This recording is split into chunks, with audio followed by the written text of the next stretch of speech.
But by the time I was, building ring modulators, phase shifters, I was starting to have some connections to the synth world, the budding synth world in Los Angeles. Then also I knew some of the people that were at the UCLA Electronic Music Lab, and they had both a Buchla and an ARP, and of course one of the common things was a sequencer, but they were knobs, and the only sequencers I'd ever seen at that point where it was a constant clock running through 8 or 16 or 3 or whatever, and it was always constant. Yeah. And somehow, after 11 years of designing digital logic, I got this idea to make a sequencer that you could store not only the pitches but the durations.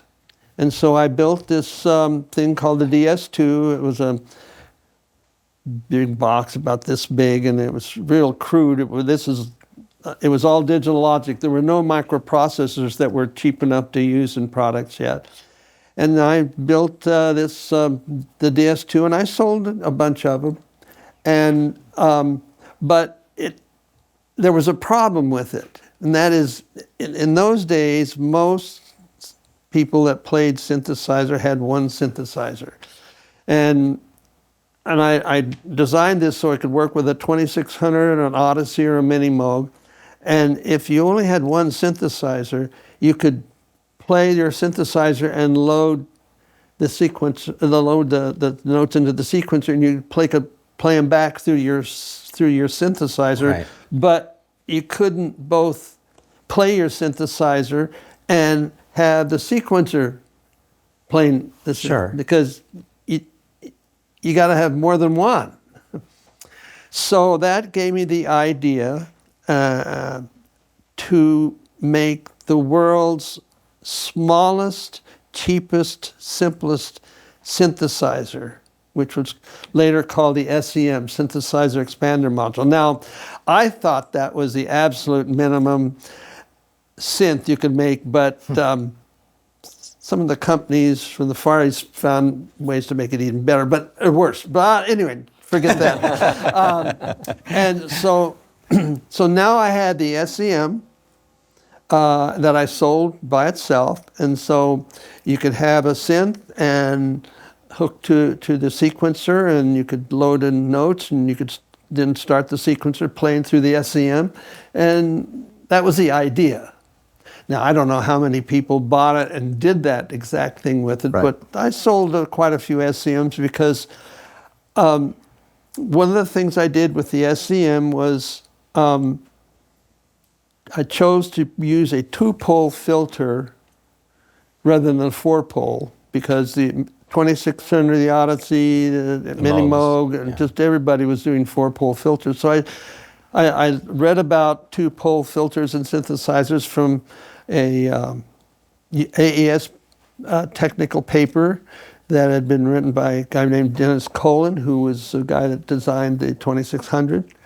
And when I put together the SEM, I had Dennis design the filter for it. I had Dave Rossum, who at that point, he and his partner Scott had started EMU, and then I had an engineer working for me, Jim Cooper, and we put this all together.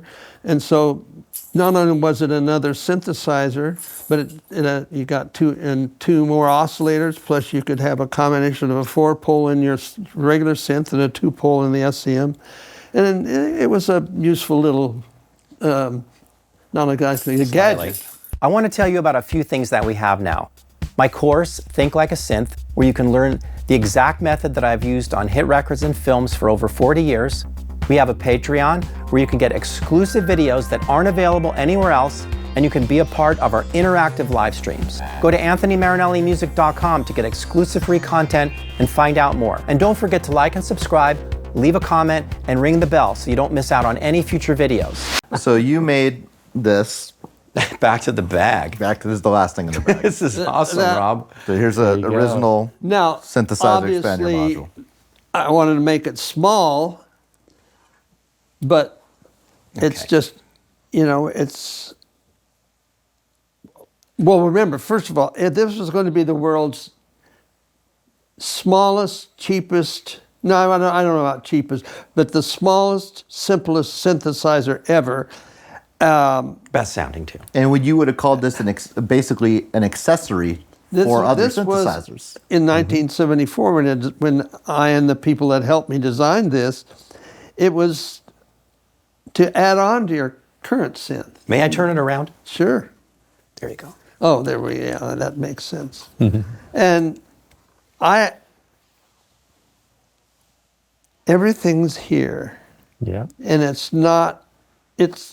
now, it's true in this case, you have to kind of go along here and then you have to kind of drop down to here. But if you took this part and you put it over here, you're kind of getting close to the OBX XA. It's sort of, but it had to be something that I could understand before I was done with it. And there are a lot of stuff that out there now that you can get twice as much stuff on this panel, but figuring out how to use it. Do you remember what led you to choose the cream color? Oh, I was tired of everything black. That's sometimes all it takes.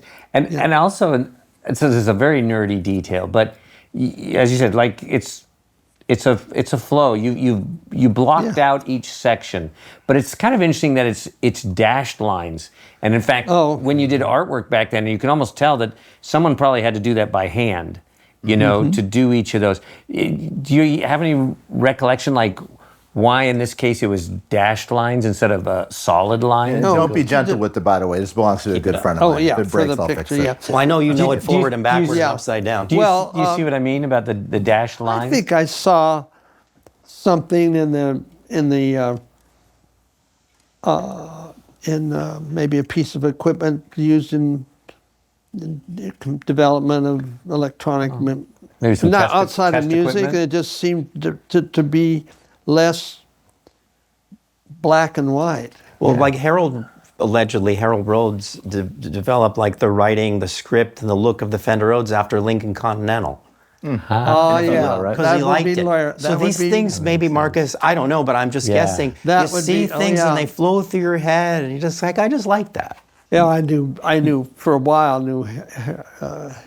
Harold well. You mentioned that you wanted people to come up to things and they could basically just get on with it.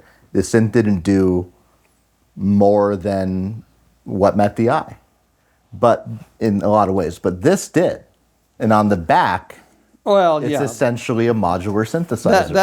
That was another thing. But see, this is well, okay. So the back of this has all these little connectors.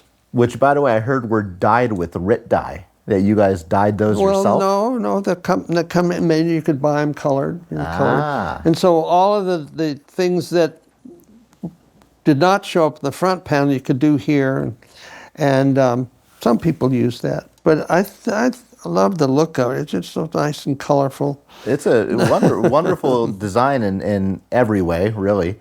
But it was interesting to me to know that you guys populated, I think with very few exception, everything, including almost all the patch points for every product. So somebody could just take this and go crazy.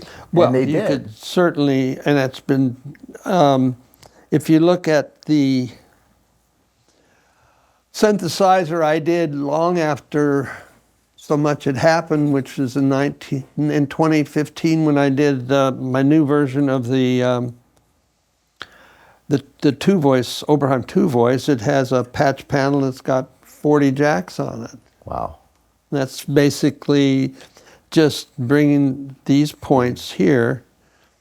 But it's, of course, it's 40 years later. But you brought it to the user. Yeah, Right. so...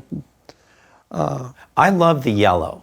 I'll tell you, that logo, and the logo. the yellow splash is a monster. Because I would see it on synths. Because, I didn't really have an Oberheim synth until you turned me on to it, Rob. That's right.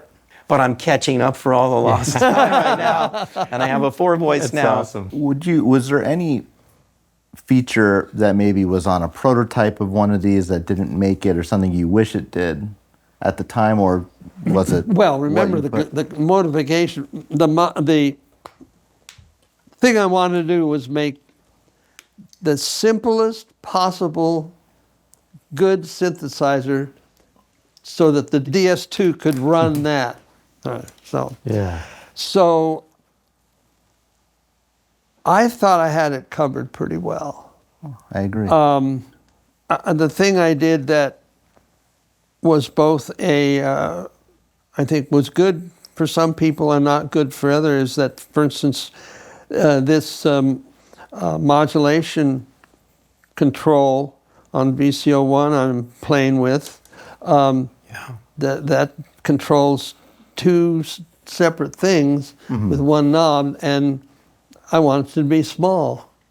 Some people need a knob for everything, but There's a lot of musical stuff on here, and the variable state filter where you can get it in the middle, get it in the cracks. who does this belong to? This belongs to my very good friend Chris McClenny, and he Sure is ripped it out of clean. his 4-voice for this trip. Thank you, Chris. Thanks, Chris. Love you, Chris. But this is one that we serviced a really long time ago, and I know he loves this thing, as do I. It looks like the day You it don't- came out of the factory. They hold up well. You know, they were just like everything else back then in a lot of ways, stuff. just really well made. Yeah. You know, they just don't deteriorate in the same way that modern things do. But there's nothing about this that makes me like wonder what could have been better.